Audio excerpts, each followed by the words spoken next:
Are you an established small business owner or aspiring entrepreneur? Would you like professional advice to help your business grow and succeed? Well, look no further.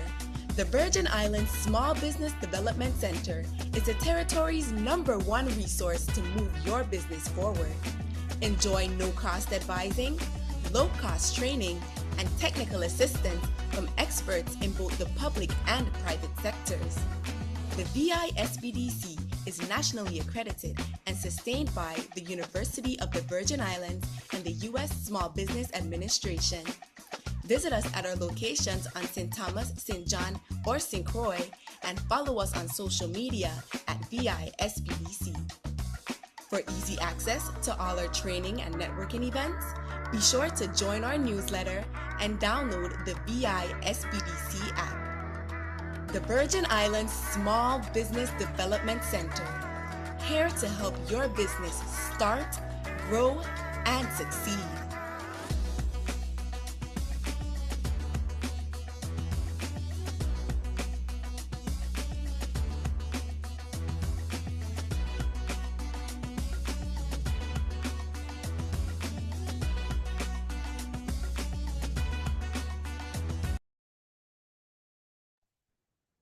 Good morning, everyone. Thank you for joining us today. Today's session is entitled The Island Premium Brand, Marketing Quality Over Price. In business, there is a dangerous middle ground, being too expensive to be a bargain, but not unique enough to be a luxury. Today, we are moving out of that middle ground. In an economy with high operational costs, competing on price is a race to the bottom. Instead, we are here to talk about a race to the top. Liza Margolis, our advisor, is going to go ahead and she's going to start sharing her screen so you can see her PowerPoint. This session is about premium branding, the art of making your price irrelevant by making your value indispensable. My name is Sharika Industrious Phillips. I am the Network Marketing Coordinator here at the VISBDC. To guide us through this, I'm honored to introduce VISBDC Advisor, Ms. Liza Margolis. Hi, good morning, everybody. How are you?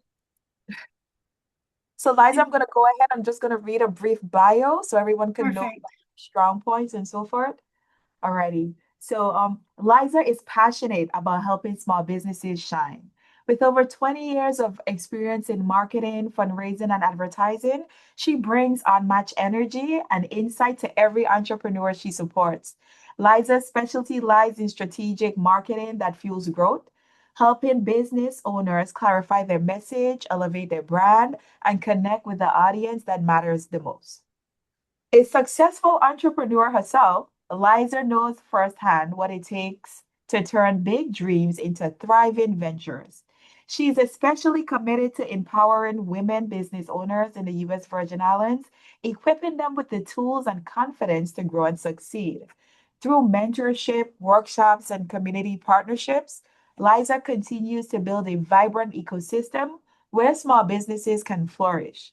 Her enthusiasm, creativity, and results-driven approach make her a trusted ally for anyone ready to grow their business and make an impact.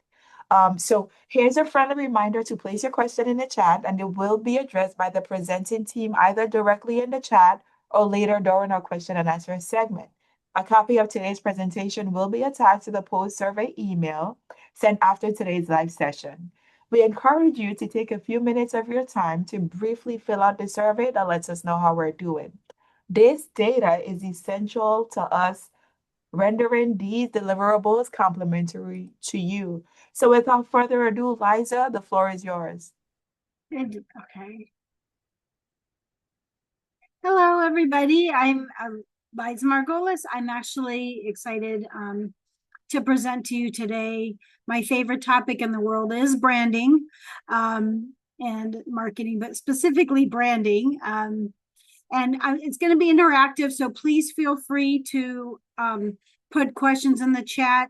If you keep in mind your business as we go through the slides, and if you have any questions and you want me to answer, we'll do the question and answer segment at the end, but I don't necessarily think you have to wait till that. If you have something that you want addressed regarding a slide in your business, I'd be more than willing to do that. So I'm going to keep my camera off because we're having bandwidth is not as great, so it's been a little bit challenging. So we'll keep it off, and then I'll start my slideshow. So, what is a brand? A brand is more than a logo. It's your promise, emotional connection with customers, and it's a consistency across touch points. Your brand is basically how you make your customers feel when they shop you, when they shop for your product or your service.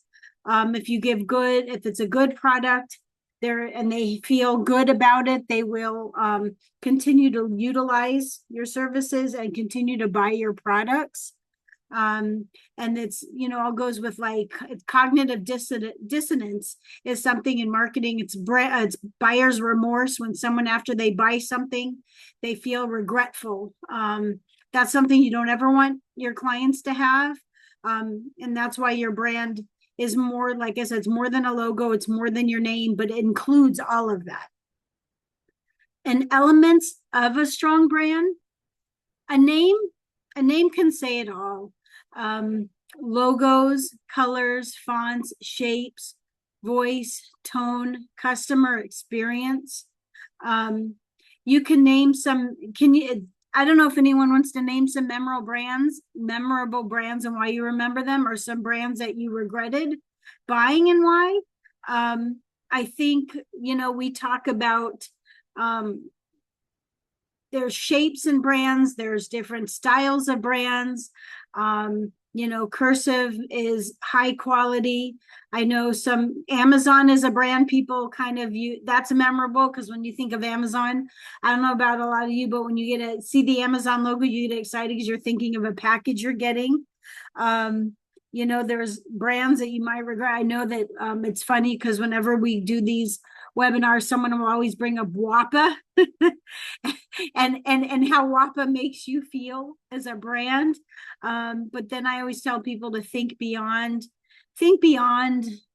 the what they're, the electricity being out, and you go beyond that and you think about the line people, and it changes the element of the brand a little bit, because you're not focusing on the one negative thing. That's the one negative thing, is not reliable electricity, that everybody focus on, which is big, but there's so much more to WAPA than that people don't focus on. And it's kind of challenging, because that's a competing things with brands. Is it's one brand, but you think about with the background of WAPA and some of the other things besides the electricity going out. Other brands like Coca-Cola is a huge brand that people talk about, and a strong brand, that's a number one brand that people compete with. So we'll just go into some more of those branding, and how those make you feel. What is premium branding? Premium branding means creating a product or experience that feels exclusive, authentic, high quality, emotional, memorable. When you're talking about exclusivity, you talk like I use the US Virgin Islands tourism. They have a strong brand that they market. If you look at their website, this is one of the pictures of their website.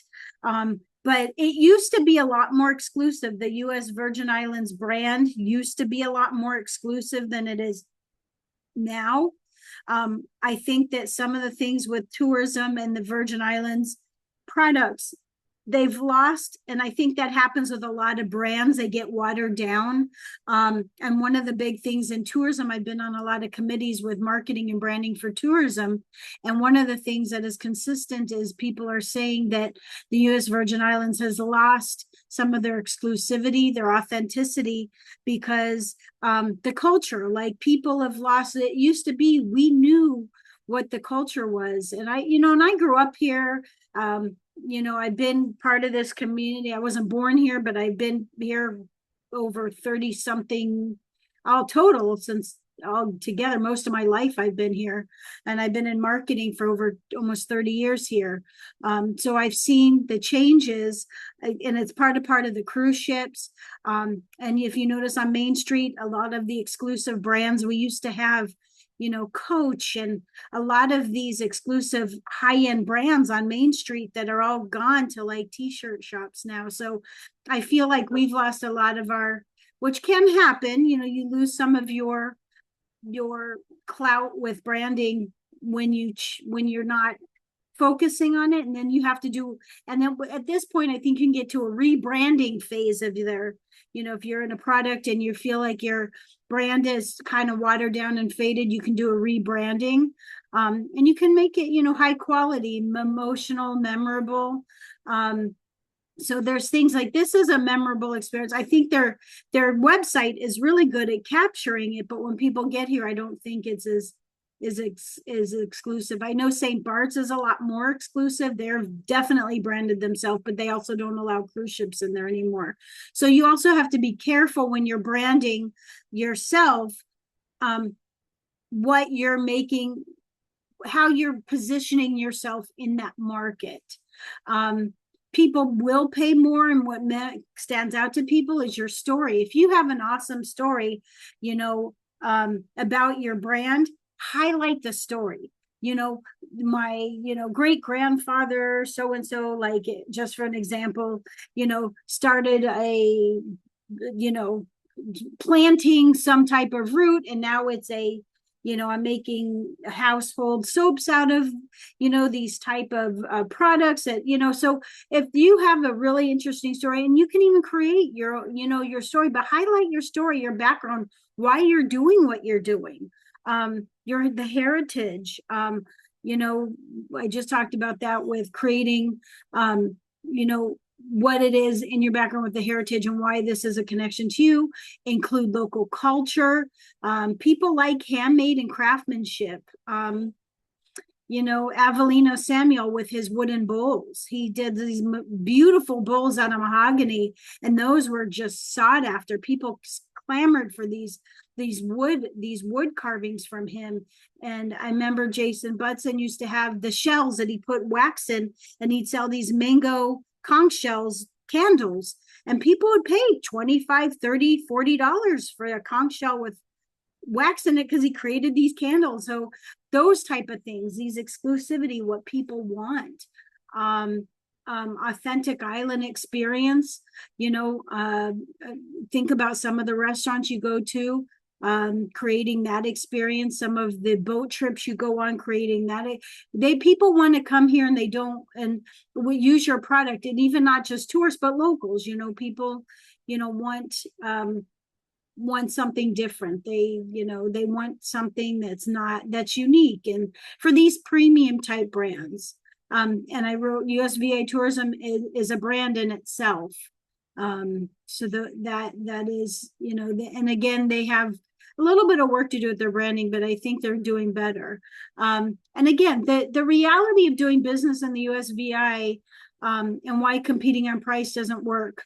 With price, high shipping costs, it is expensive to import expenses, limited inventory, small market size, utility costs, labor costs. There's a lot that goes into it. I had a client who has a tart business, and it's getting the ingredients she has to shop.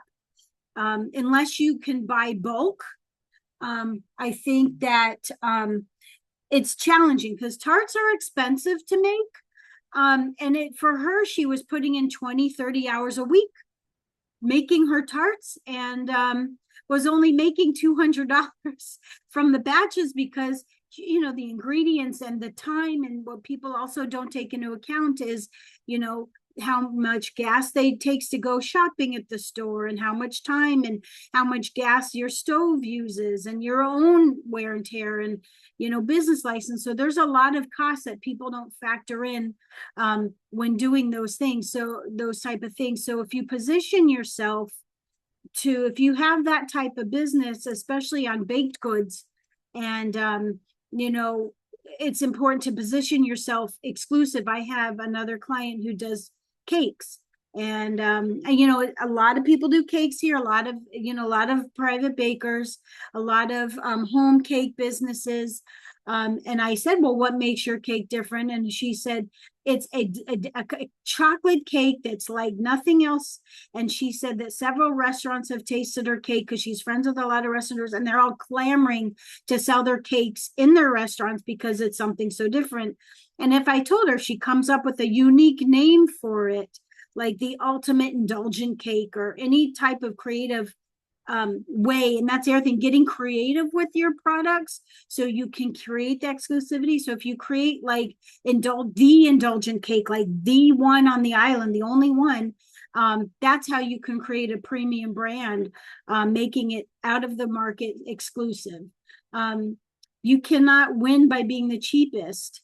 As we've seen from Spirit Airlines, they marketed themselves as the cheapest, but they could not keep up with the cost of doing business and flying all over the Virgin Islands and the world. So you have to think about being valuable, memorable, authentic, and more premium. And the USVI branding, as we mentioned, has its challenges. But again, it's about positioning yourself in a market. Let me go back. All right. And finding the right customer. The key is identifying the people who will truly value what you offer and are willing to pay for it. Potential customers in the Virgin Islands, you have the tourists. Visitors want to bring home a piece of the islands. They are often willing to pay premium prices for authentic, locally made products. One of the things that you have to be careful is if you're marketing yourself as locally made, but you're getting your products from China, even though you're creating your own touch to it, that's still not, that's still a situation you may get into where it's not locally made. Another one of your customers, another segment is Virgin Islanders living away from home. I know when a lot of Virgin Islanders come home, carnival, summer, they want something that reminds them of home. Local flavors, handmade goods, cultural items, and island-inspired products. They really love those type of things. So again, and local residents, customers will support business that offers quality, uniqueness, convenience, and pride. And I have this down here, this photo, because this is a U.S. Virgin Islands mat that a client of mine used to make. And I used to tell her that she should have a stand at Carnival, and all the people coming home from the Virgin Islands would love. I mean, this was a picture she made for the living room, but this mat really goes out your front door, and it said, "Welcome to the VI." And I think that was really unique, because think about all the people in the States that would love to have a Virgin Islands welcome mat outside their front door. And that was, I said, you should definitely market it to the stateside. And it's visiting people from the States. So, and again, not everyone's going to be your customer. Focus on customers who value quality, customers thinking authenticity, customers wanting a premium experience. And you stop chasing customers who only buy based on price. The power of locally made, why local products matter. Tourists and locals increasingly value handmade products, local ingredients, island culture, authentic experience. We've talked about people pay more for products made locally. They feel like there's a premium there. Like this hat, I know this hat is not made locally, but people pay an arm and a leg for these type of hats just because it has the logo on it. These type of brands, the colors, that's the other thing, the psychology of colors and logos. Different, like reds have a certain feeling to it. Blues, you want blue for like natural, and people do like yellows and blues, tropical colors. And the colors are one of the most powerful aspects of marketing and logo design, because they trigger emotions and associations. tropical colors. A lot of people use the madras in their marketing because it's a very local thing. And then also another theme is the red, green, yellow, and black is always presented in different products because that's sort of a Caribbean island theme that people like. And you look at like the made in the US Virgin Islands, this logo with the green, the yellow, the blues is tropical colors. And they talk about shapes.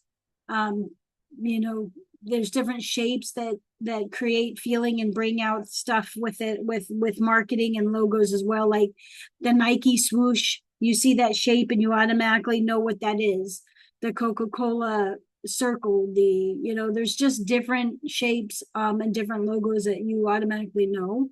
And the brand of this, the bottles that you see, the different colors, all tropical, vibrant colors, bring out, again, colors like the green makes you feel like it's natural, and the reds, and it just seems very tropical.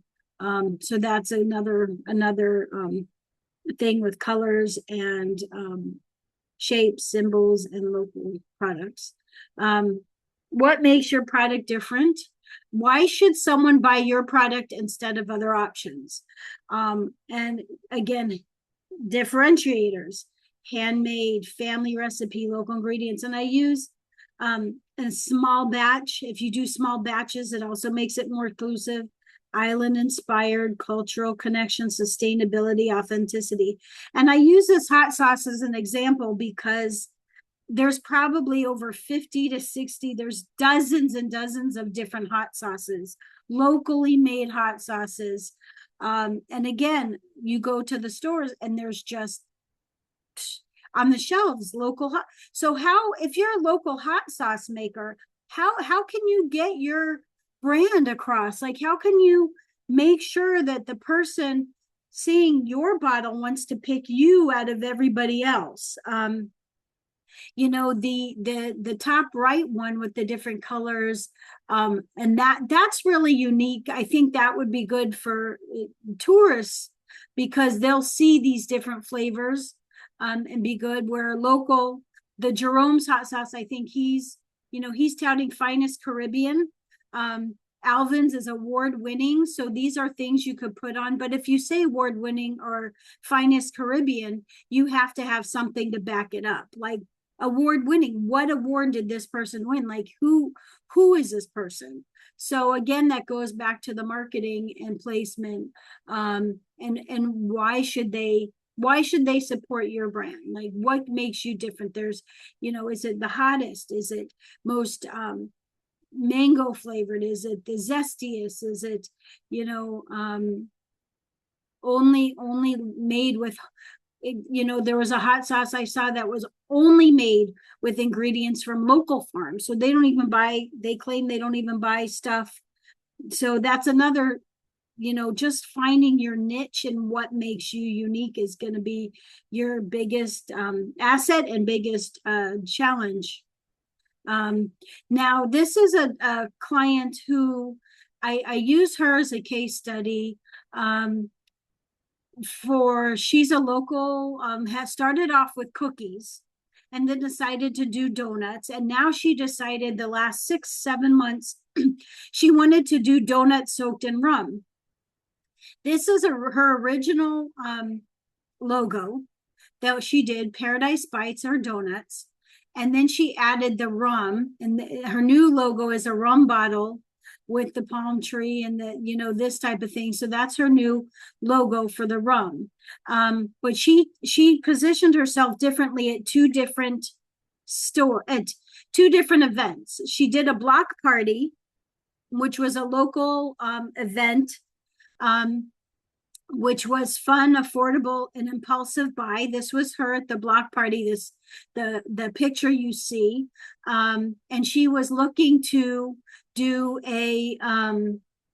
she was selling that she wanted to sell it for $12.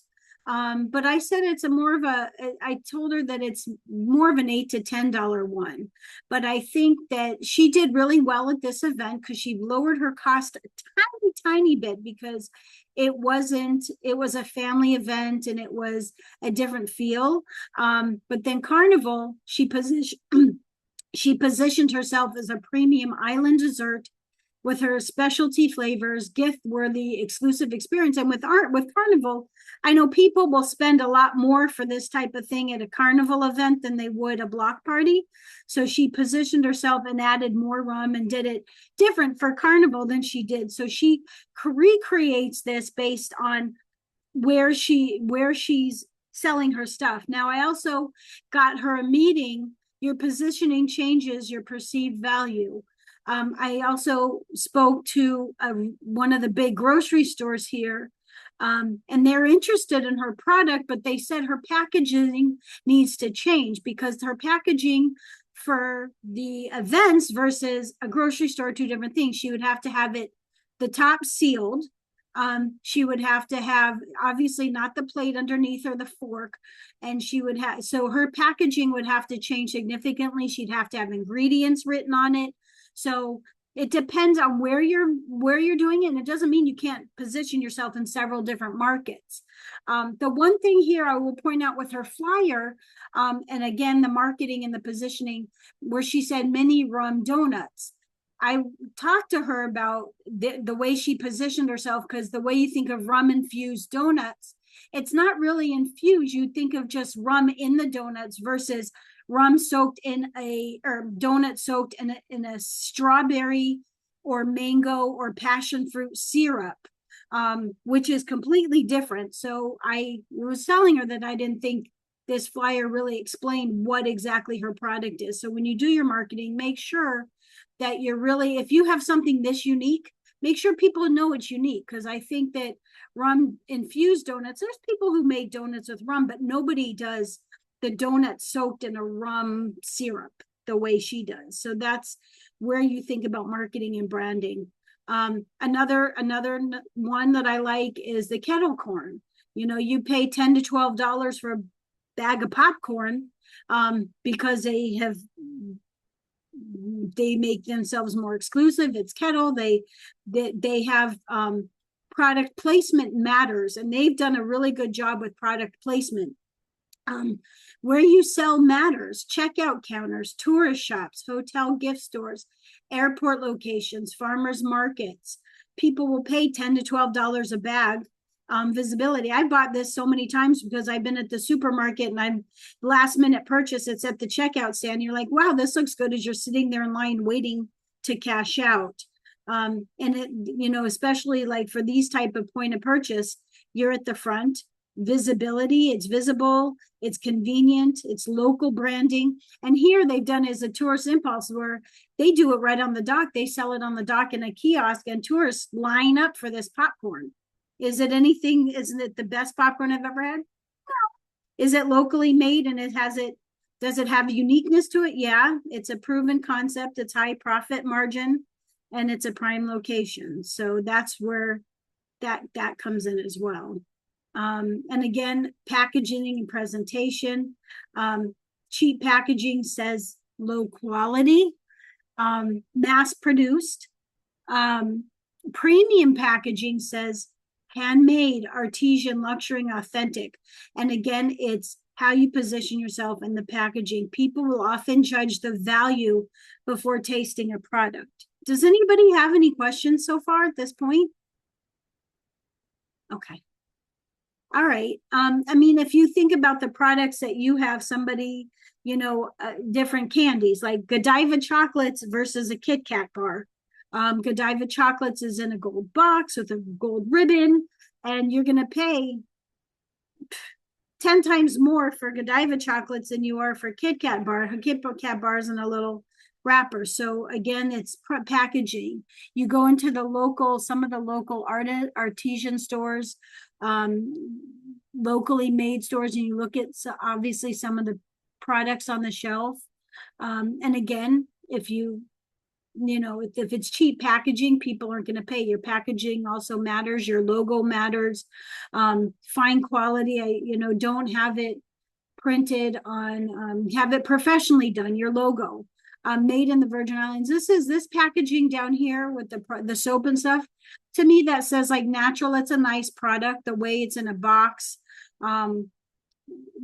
people will pay for that. It's also about appearances and how you look and how you present yourself, because you are also your brand. The power of violent storytelling. Customers buy stories. Tell the story behind your ingredients, your family, your island roots, your culture, your passion. Made with rum. Now, Cruise and Rum has a story that's always told on St. Croix. Cruise and Rum has positioned themselves as the rum in the Virgin Islands because it's locally made, even though there are other rums here. You go in the States now, Cruise and Rum is all over the States and position themselves. So if you're doing, like, for instance, the Paradise Bites, I talked to her about possibly partnering with a rum and making exclusive made with Cruise and Rum on her packaging, which I think would help her in terms of her market value. So collaborations are also really fun when you think about that as well, because you collaborate with someone, you could even get them to give you the rum. If you put the rum on your product, they might even supply all the rum for you in exchange for the promotion you're giving them on your product. If you're making it a strong, exclusive product, then you're positioning yourself as exclusive. Liza, we have some Yes. questions. Okay. All righty. I'll start off by answering the last one. Someone wants to know if they can schedule a one-on-one mentor, so they can look at the brand marketing of their business. Of So course. we'll get to that once you go ahead and sign up for services here at the VI SBDC. That can be done. So let me go to the other questions. Do you feel that the invention of AI in brand marketing is useful? What are your thoughts? What resources or softwares do you think are helpful for brand marketing? Actually, yes, that has changed. Sharika, me, and the rest of the team last year went to the SBDC national conference, and it was all about AI. And I think it has been a game changer when it comes to branding, because there's Copilot, there's ChatGPT, there's Nano Banana, there's a lot of different options, and you don't have to use all of them, you don't have to know all of them, you just get familiar with a few. It helps. And there's other ones, Buffer, which helps you with all your social media and designing. But I've gone into stores where, in fact, one of my clients recently put something on Facebook where she took a picture of her, it's a party store, and she took a picture of products on the shelf, and it wasn't a busy shelf, it was just a shelf. And to me, a product on a shelf, I don't like when people do that. I tell people, stay away from taking products unless you have a store that's like Gucci or some high-end store that you could get away with taking pictures of shelves. But most stores, their shelves are not overly pretty. They're there and they're okay when people come in, but they're not marketing visibility type shots. So I took her pictures and I put it in AI, and I said, design an ad for Easter with all the products that you see in this picture. And it created a beautiful ad, and it talks about specials and come do this, and it'll create ads for you and it'll help you. And with AI, if you say, I want a very high end, this is my store, this is who I am, and you give it, the more prompts you give it and the more details, they will create something for you. I actually helped her create her new logo. I took her Paradise Bites logo and I put it in AI, and I said, create this. And you may have to take 6-7 prompts. Like when I did it, I said, create this new logo for her based on this. And well, I don't want this, do it more like this. Can you take out this? And after like 6 or 7 prompts and changes, we had a really nice logo that was unique to her business, because it was very similar to her other logo, but it was a logo specifically for her rum brand line. So AI definitely can help you, and I can help show you that in many ways. I can definitely help show you how to utilize AI the best you can do. And so yeah. And are there any other questions for now? Okay. Well, and here's another thing what I was talking about, like the tarts, local ingredient advantage. guava berry, passion fruit, tamarind, coconut, local honey, local spices. You talk about tarts, and you know, the person that I was talking about, the tarts that was not making a lot, she used a lot of imported ingredients, which brings the cost up a lot, but you're also not, it's not local when you're importing. I know it's hard to get local guava and stuff, but I mean, if you buy local coconuts and you shred it, and you even can put, I mean, this isn't the client I was talking about, this is something different, but how they market each tart individually, I feel makes it more exclusive and nice.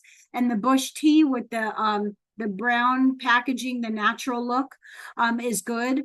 What I would have done is maybe, if you can get local coconut and grind up use local coconut, local ingredients, you can be made with the finest local ingredients, or even local coconut.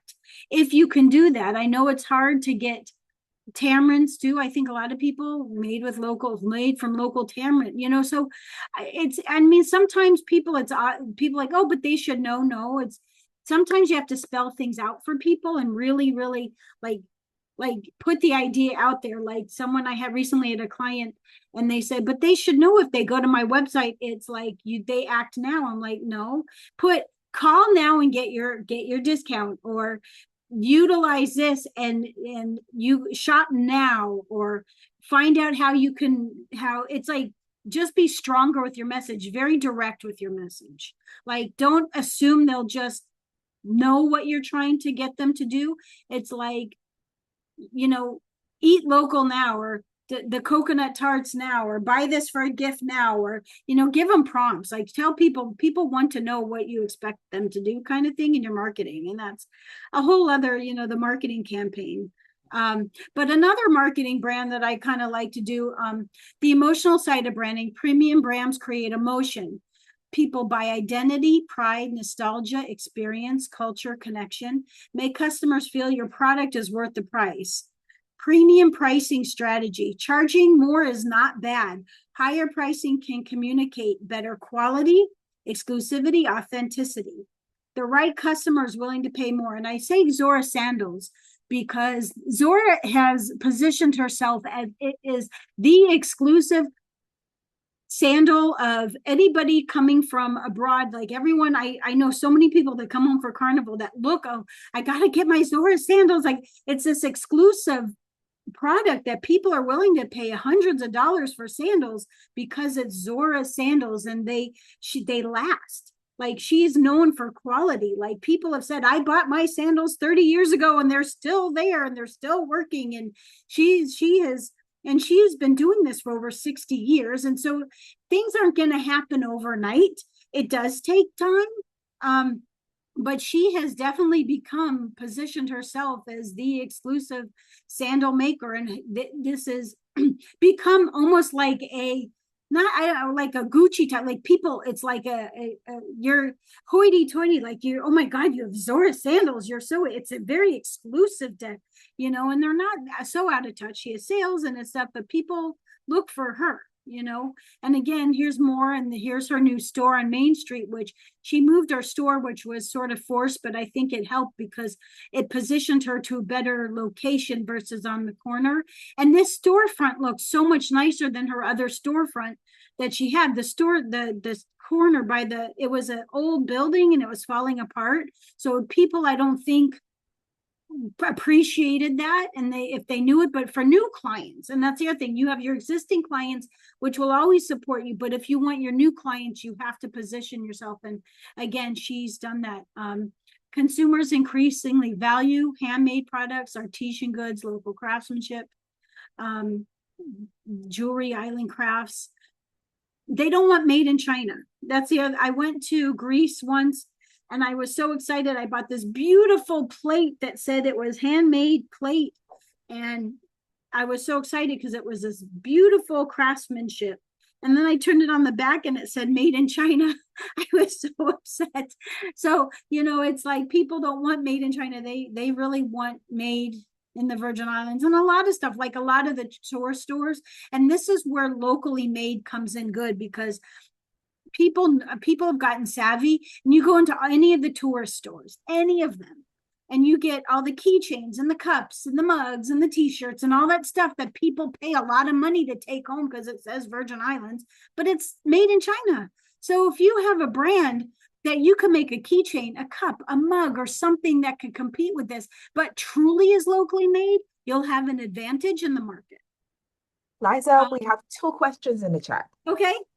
With so many AI options, which one do you find is the best user-friendly and worth investing and paying for?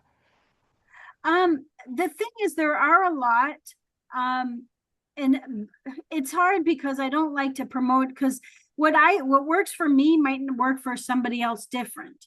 And it depends on your product. I think ChatGPT is good for some stuff. It's simple, it's easy. I know Copilot is good. Because Copilot can be good. That's a quick and easy one that I use. When, like I said, like taking pictures on the shelf and then just creating an ad.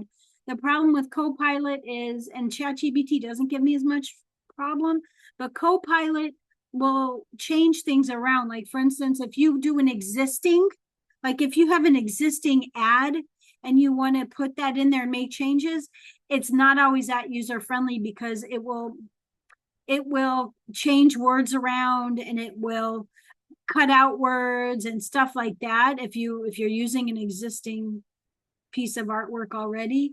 Nano Banana is better with that. ChatGPT has been okay with that. It just depends. There's times when I've started off with one on a project, and I've started off with one and I've used another.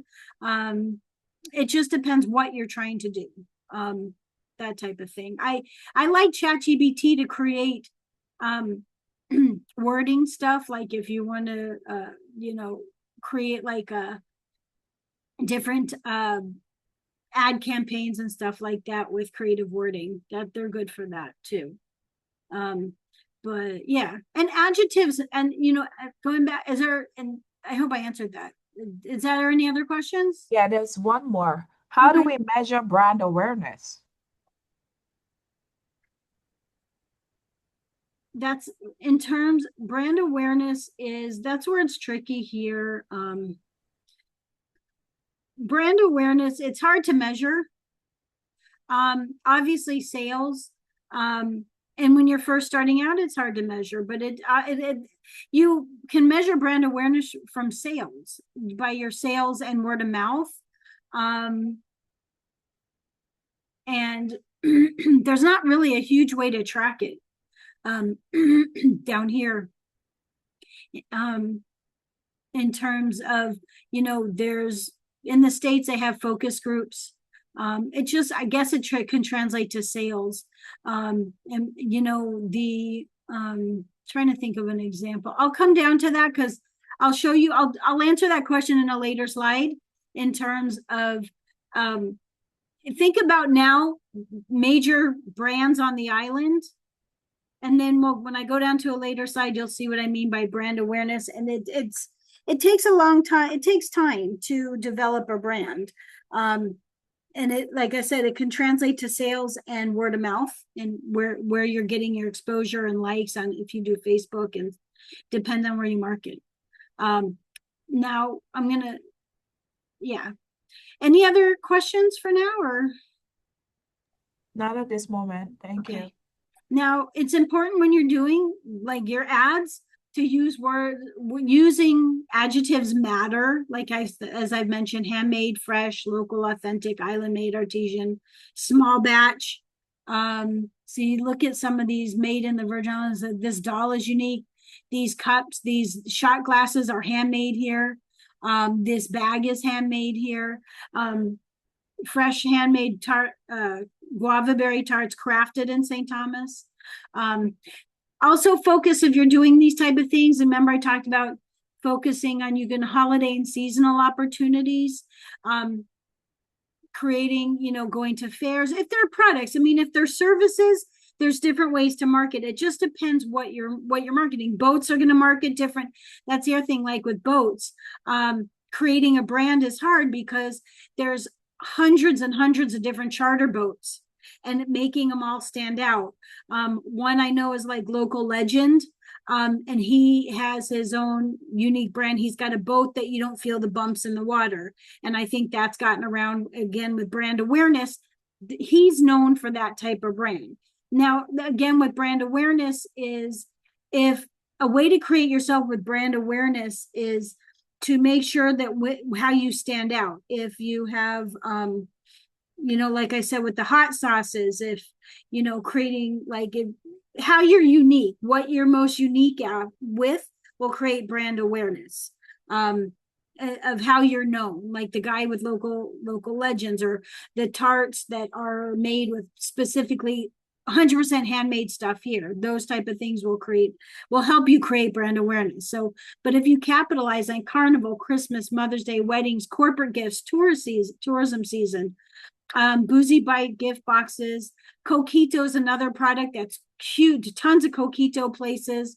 And how do they market themselves differently in terms of making themselves stand out? I know they are a lot of unique flavors are working on, Carnival specials. So create seasonal opportunities, even boat trips. There's different ways, like no matter what your product is, everything that I'm talking about, I know I'm focusing a lot on specific homemade crafted products, but you can create an opportunity for almost anything. Depends on how you look at it. For instance, at Christmas time, I noticed somebody was selling lemonade for $12 a pint. Just lemonade. That's like the cheapest thing to make, but it's $12, and people paid the $12 because they would put a glow thing at the bottom and it would be flashing. So people would pay the $12 for that 30-cent flashing thing at the bottom of their lemonade. So again, we're talking about your name logo as a first step to branding. True branding goes beyond visuals. It's reflected in how you present yourself, your products, and your services to the world. Again, it's important to keep your name out there. A well-designed logo can spark interest, but if your space feels disorganized or your services lack consistency, the visual impression won't hold. Your brand is a full experience you offer, making sure speaks clearly, confidently, and intentionally. These are some local brands, like Coral World is a strong brand here. Everybody knows Coral World. Everybody knows Royal Caribbean. Everybody knows Cardao. Everybody knows Bullchans. Now, I use this last one, Mason. This is a client of mine, which I like. I use it as a brand, as a logo example, because she's a home health care. And I love this flower, her logo, because I feel like it just without knowing anything about her home health care, to me, when I first saw this logo, I felt good. It made me feel good. It made me the strong colors, of vibrant colors, create a feeling of confidence. And if you're looking for home health nurses, I feel like it's confident, it's safe, it's peaceful. So again, a logo can evoke, if someone before even gets to know your business, the logo in itself can make, you're like Coral World, like before they even know what Coral World is, the logo has created a feeling. Cardao, gold, so your logo is also very important. I use this as another, and I know we're running short with time. I'm going to breeze through these. I use this Moe's brand because the Moe's and the Market and Plaza Extra was the first one, and the Market, they changed to the Market, and then they have the Moe's Fresh Market.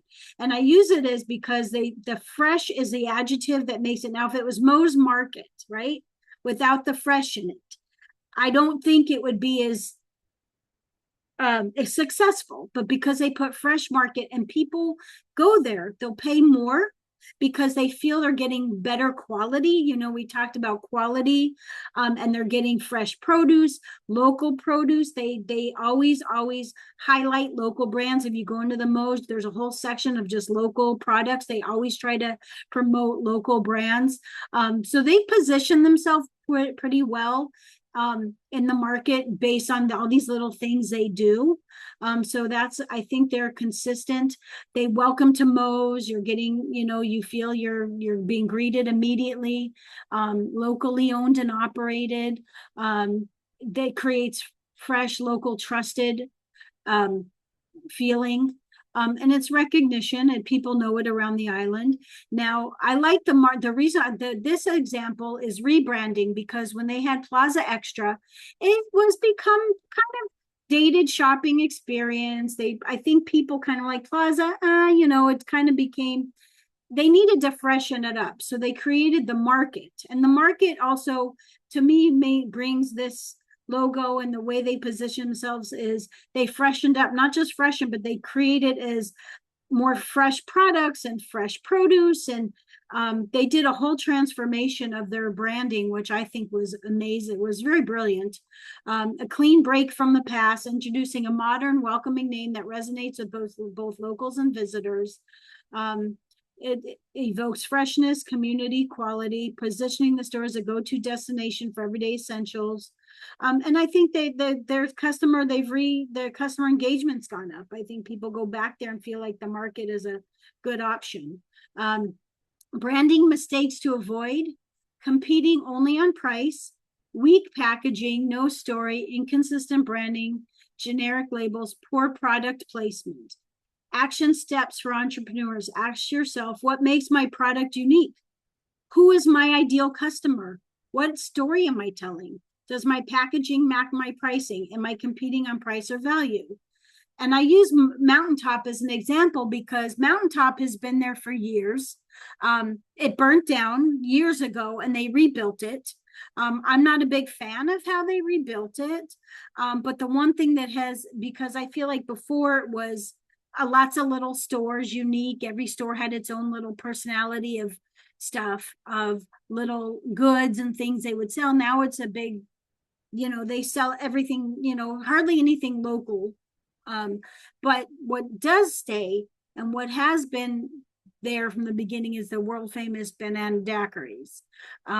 They say world famous, again, more adjectives, and people pay up to $20 for this stuff. And they take the bottles home, and again, people will pay for it because it's world famous. It's banana, it's a staple. So, people will pay. If you position yourself right, you will get people paying what you're interested in. I have a friend who has a catering company who charges $350 a person for a dinner in their villa, and people pay it because creates the most.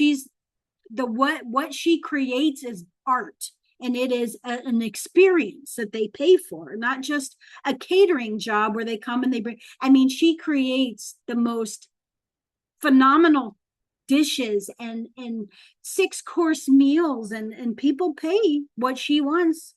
So for a while it took her to get rooted in that market, but once she's in that market, now she's busier than ever. Takeaways: you cannot compete on low prices. You can compete on authenticity, storytelling, island heritage, hand craftsmanship, local ingredients, premium experiences. Build a brand people are proud to buy. So that is what I have to say about branding. Does anybody have any questions? Anything? Okay, we don't see any hands raised. Any more questions right now? Oh, we do have a hand raised. So I will go ahead and allow you to unmute so you can ask your question directly. Okay. Hey, good day. Oh, hi. Let me introduce myself. My name is Jacoby Lee. I am from St. Thomas. I just recently finished my freshman year of college, Congrats. and I find it interesting how, like, based off of what you were talking about using AI for leverage to improve marketing, I kind of also find it difficult to do so because some people have a certain perspective at how they see AI when it comes to advertising their businesses. For example, like for Carnival, I've been looking at the posters and I've been hearing different opinions how people are saying like this is AI, they don't really take it serious. How would you say that would affect the authenticity of any brand or business? Well, here's the thing. I've noticed recently a trend with the cartoonish type of AI stuff, and that's become trendy. So when you're putting in your information into AI and you say create an ad, da da da da da, because it's trending and because the cartoonish looking stuff is popular right now, it's going to come up with that. And I'm not a big fan of it. I think it looks AI-ish, and I don't think it looks. It's cute and for some things, but if you really want, you can say, please create an ad that's not, and it's again the prompts.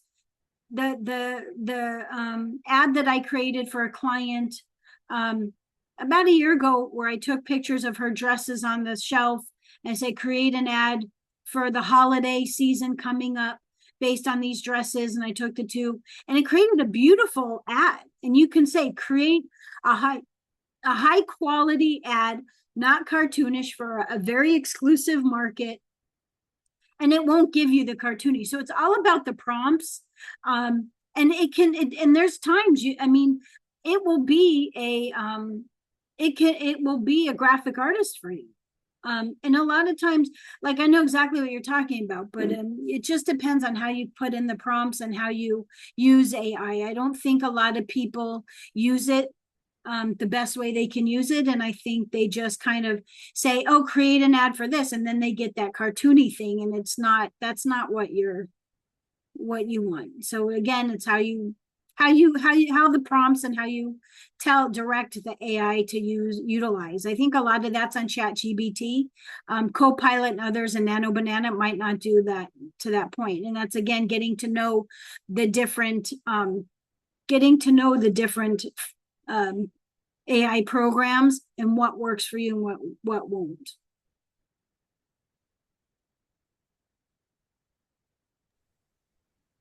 All righty. Thank you for that. Any more questions at this time?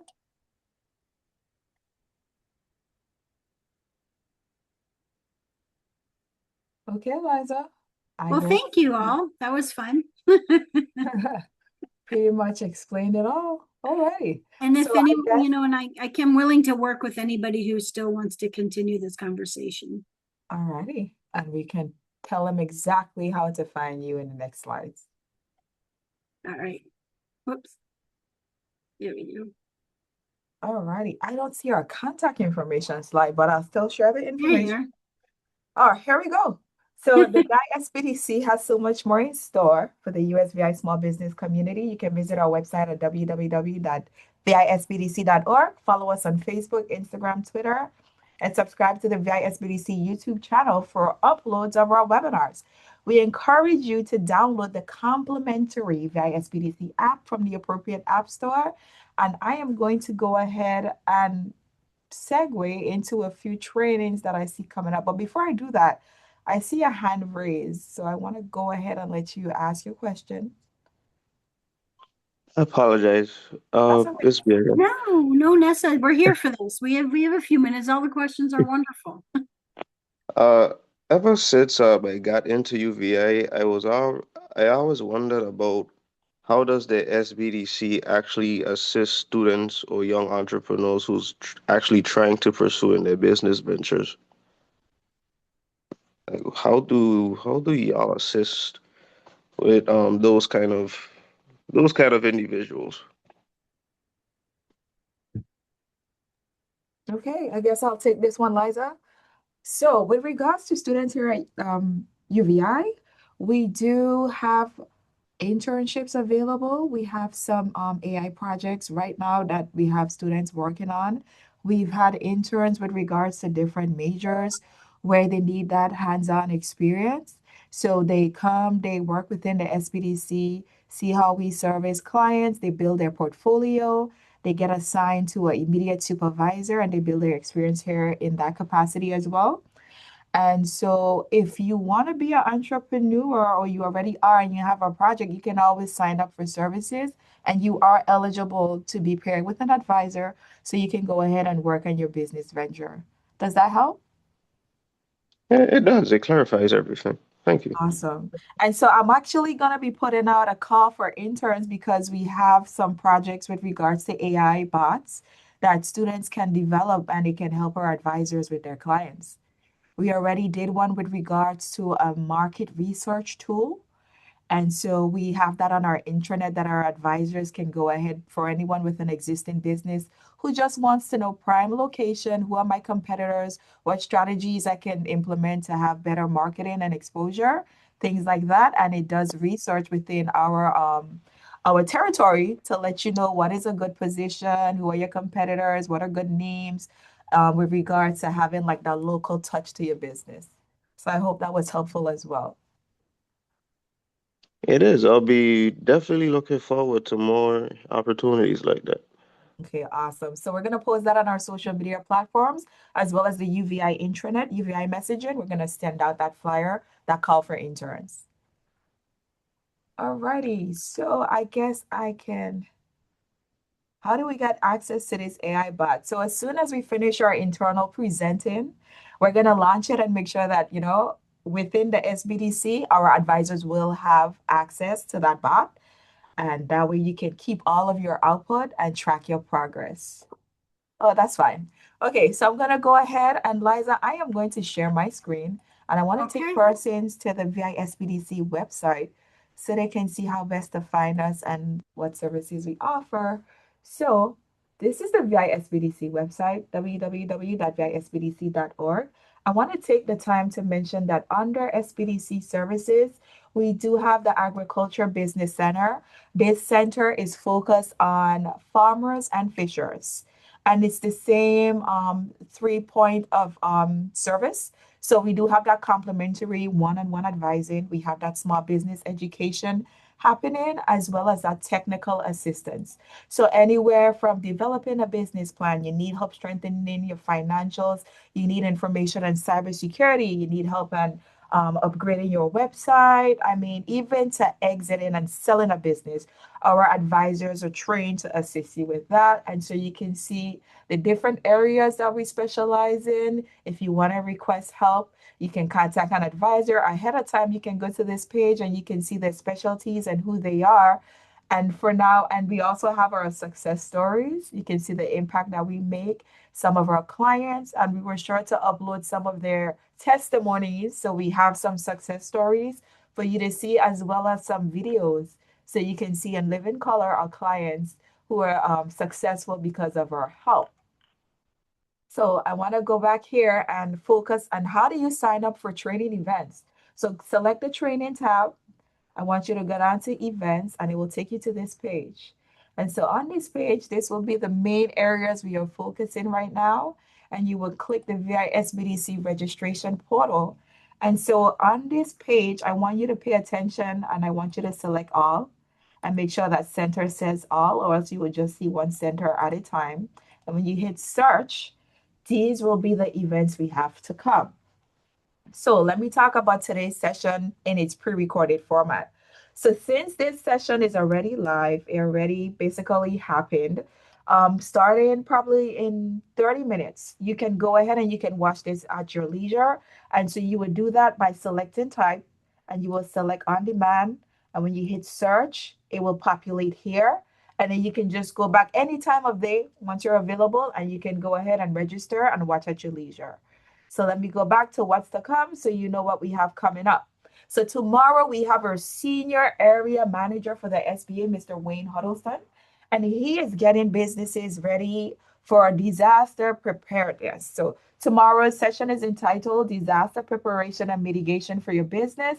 The time to plan is now, and that webinar starts at 10 a.m. Our Agriculture Business Center is hosting a training event and so it's going to be from 9 a.m. to 1 p.m. on May 13th. And it's entitled Learning Under the Mahogany Sustainable and Organic Practice in Action. And you can just select um, each one of these events and you'll get all the details, whether it's a workshop, it's online and it's a webinar, It's in person. All the details will be there as you register. On May 13th, we have our local SCORE VI chapter, and they're going to be presenting on what their program has to offer. So it's entitled Navigate and Elevate, Master the USVI SCORE Mentorship. We have Canva workshops coming up, complements of our Agriculture Business Center. And I think you can select between either the morning session or the afternoon session. And so you can go ahead and register for this. So you're going to learn how to create social media posts, flyers, posters, so much more. So just go ahead and sign up. So there's a morning session happening 10 a.m. to 11:30 a.m. and the evening session is from 6 p.m. to 7:30 p.m. On May 26th, we have our SBA Senior Area Manager, Wayne Huddleston. He returns to basically deliver a webinar on the 5 C's of SBA loan eligibility. And then our Agriculture Business Center, they have a session on May 27th. It's in the evening. Ag Marketing Webinar Series Introduction. So you can go there to sign up. And we have a few workshops coming up in June.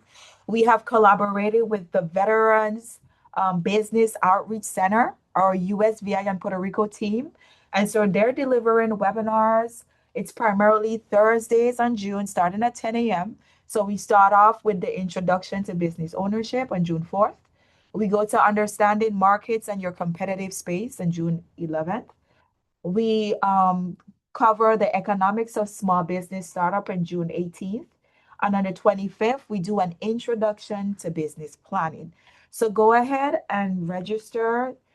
You will receive a Zoom link. It's a webinar, and we encourage you to attend so your business can benefit from what the SBDC has to offer. So coming right back to our session, I don't see any more questions. Liza, it's always a pleasure collaborating with you on initiatives as such. And so, once again, we thank you for your time and attendance. And on behalf of the entire VI SBDC network, we wish you a productive rest of day. Take care.